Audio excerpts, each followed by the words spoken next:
Good evening. My name is April Demito, and here I am down here.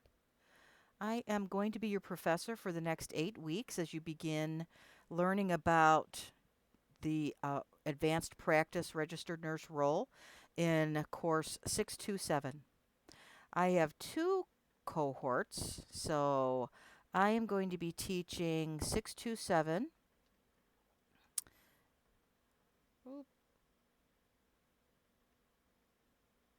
152, and 155. So those are the sections that I'm going to be teaching this for the next 8 weeks. The course begins on Monday. So Monday is day one of week one.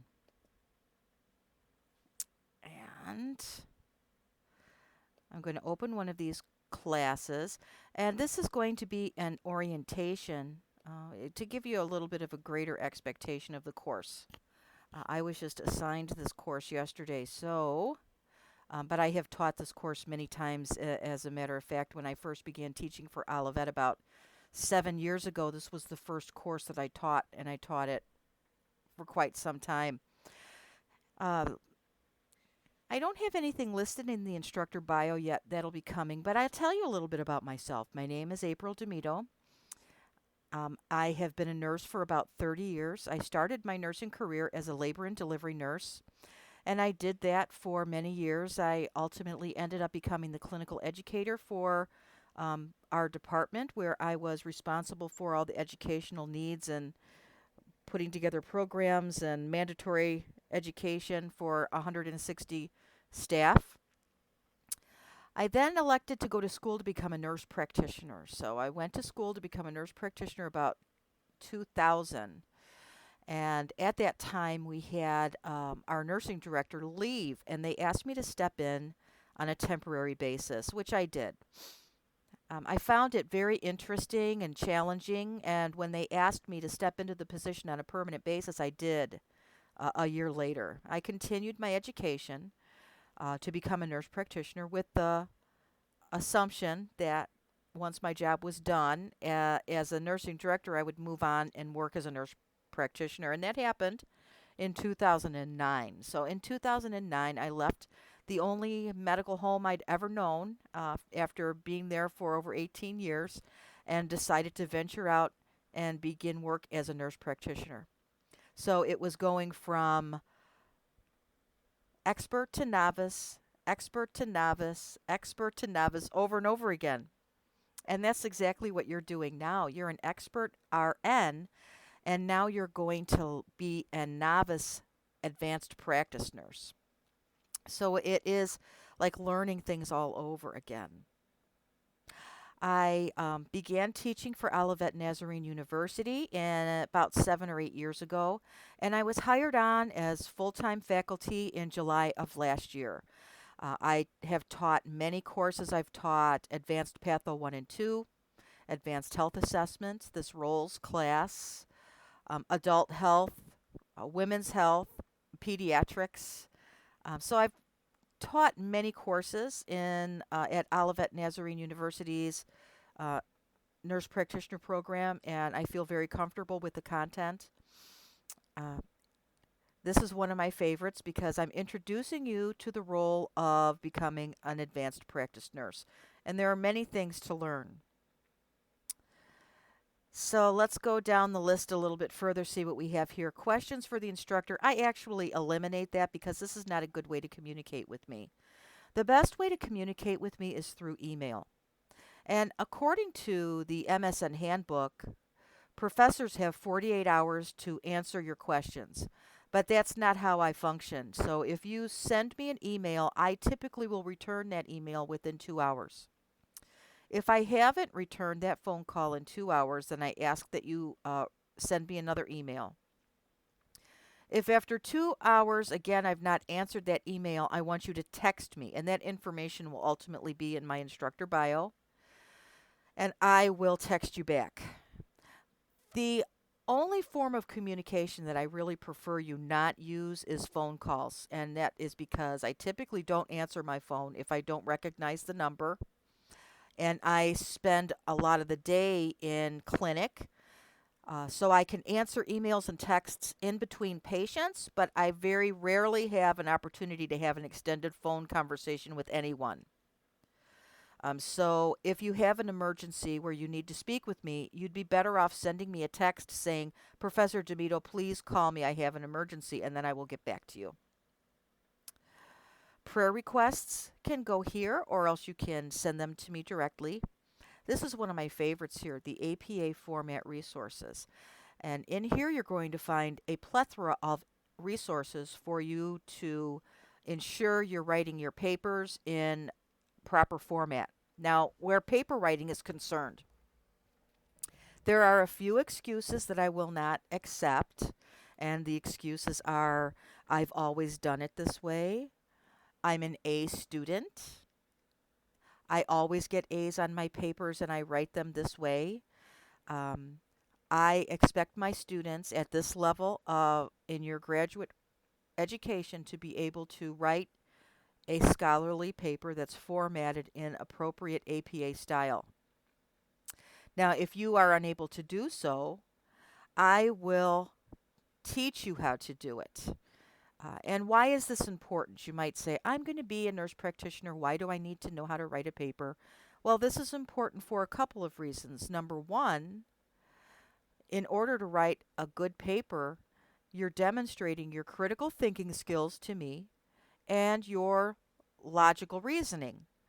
If you are unable to write a critical paper using logical reasoning, that gives me a little bit of an idea that you may not be able to transfer those skills into your role as a nurse practitioner. Secondly, you may not think it now, but many of you are going to go on and get your doctorate degree.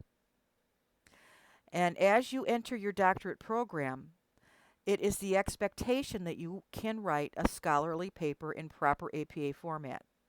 And at the doctorate level, they will not say, this is incorrect, redo it. They will just give you the bad grade. So I want you to be able to write a paper that is equal to your level of education. Okay, so I'm going to go back here.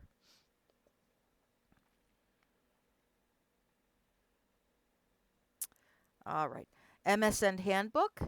And I strongly encourage you to look through the MSN Handbook. It has many references in there. For example, on-time submissions. I expect that your papers will be turned in on time. I always have discussion posts due on Wednesday and the responses due by Sunday. And they are all time stamped, so I'll know when you turn them in. Now, being in a program, getting your advanced degree, is incredibly hectic. And if you are trying to work full time and raise your family, adding on a graduate education is an added stressor. You must be very organized and you have to plan ahead. I know because I'm in my last doctorate class. So, in order to work and teach, I've had to stay organized. And believe me, at the doctorate level, they do not accept late assignments. I handed in an assignment that was due at midnight once at 12:05, and they deducted 10% off the grade. So all late assignments will be deducted 10%. Now, if you've had a family emergency or you've been ill, send me an email, and then I will take that into account. And perhaps I won't take points off your grade, but late assignments are really not accepted. I want you to get into the habit of being a week ahead. Um, it's not a good idea to be writing papers the day before they're due. You're rushing, you're not putting good thought process into the formulation of your research. So always be ahead of the game. That's the best way, um, or the best advice that I can give to you. Now, Canvas is put together in modules, and each module is a week. And each week it discusses what the expectations are, what the learning objectives are for that week. So let's go into module 1 here. In Module 1, our first week, you're going to learn about uh, the APRN role. And all of the modules begin with a devotion. And if you click on our Daily Bread, it takes you to a website that gives you some really inspiring scripture. So I encourage you to get into the habit of doing that weekly. Then we have a weekly overview and your reading assignments. And it's a really good idea for you to stay up on the reading. Your first assignment for the week is going to be an introduction forum, which is going to be due on day 3 of week 1. If this is not complete by day 3 of week 1, you will not move forward in the coursework. So this has to be done. That's your first assignment for the week. And then let's go on to the next one. You have your first week 1 discussion. Now this discussion is done on an individual basis. There are no groups in this course. And you are going to develop and post a personal philosophy of leadership that reflects the essential elements for your advanced practice role in leadership, management, education, or family nurse practitioner. And I want you to expand on 1, expand on 2. Now then you're going to read all of your colleagues' posts and respond to your colleagues' posts following the online discussion criteria in the MSN handbook. Make sure you support your postings with citations and follow APA format. So that doesn't mean I don't want a cover page, but what I want is your citations done in APA format, and you need to have references at the end of your post. Okay, so that's week 1.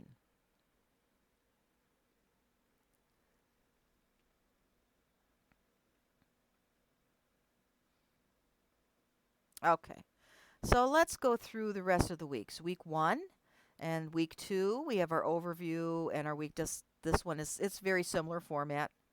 Week 3 is a little different. We have the Personal Leadership Development Plan. Thank you. So you have a discussion that week also. And in the Personal Development Plan, you'll see that there are 2 drafts. And what does that mean? Those 2 drafts there are opportunities for you to submit your paper through Turnitin to see what your originality score is. Now, at this level, any originality score over 25 is not acceptable. But it's not just the score that I'm looking at. I'm looking at sentences that are connecting. Sentences that are connecting leads me to believe that you have taken those sentences from literature and put them in your paper. So I'm looking at the whole structure. Another thing you need to avoid is self-plagiarism. In programs, it's never appropriate to copy and paste pieces of papers that you've submitted in other coursework into this one. It has to be an original writing. And I will look for that also. Self-plagiarism is plagiarism in advanced education. Another point when you're writing a paper, I don't want you using first-person references in your paper. If you need to make a remark on yourself, you'll write the MSN student or the FNP student. But you can write an excellent paper without ever referring to yourself when you are writing a personal leadership development plan. So first-person references are not to be used in your paper writing. Another point, quotations. At this level of writing, you should not be using quotations in your paper. If you are going to be using references, if you're going to be citing pieces of research, you take that research and you paraphrase it. Paraphrasing means that you're putting those words, someone else's words, into your own words, and then you cite them. That's how you write a paper. I have been given papers that were essentially quote after quote after quote. And at a graduate level, you should not be using quotes at all when you're writing your paper.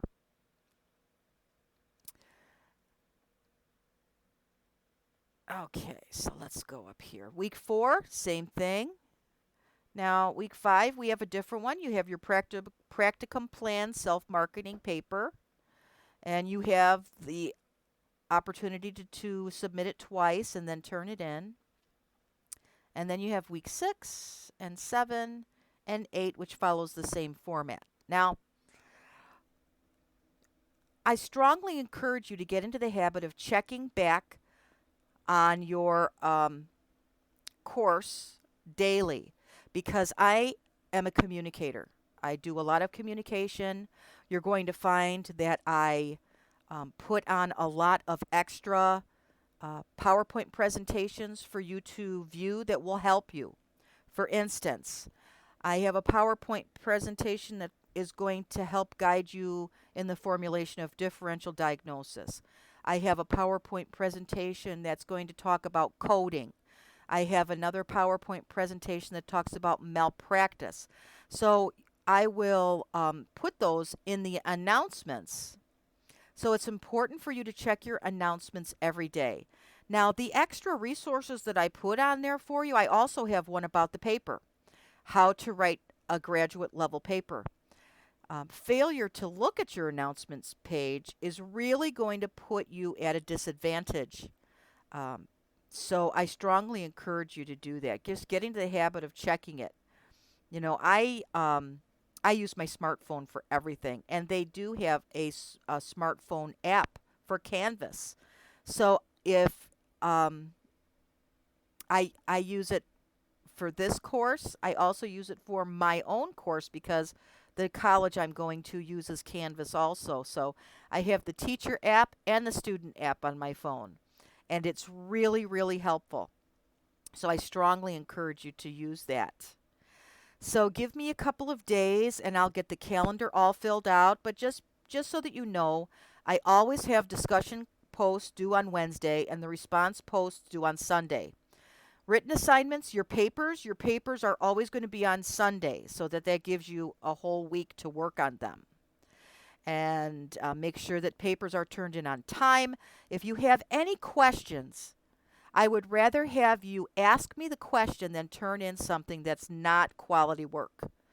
So please take a minute to look over the coursework. You've got a few days before you start.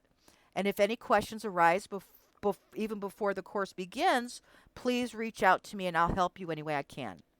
We're going to have a wonderful 8 weeks, and this is really the first stage in your trajectory towards becoming an advanced practice registered nurse.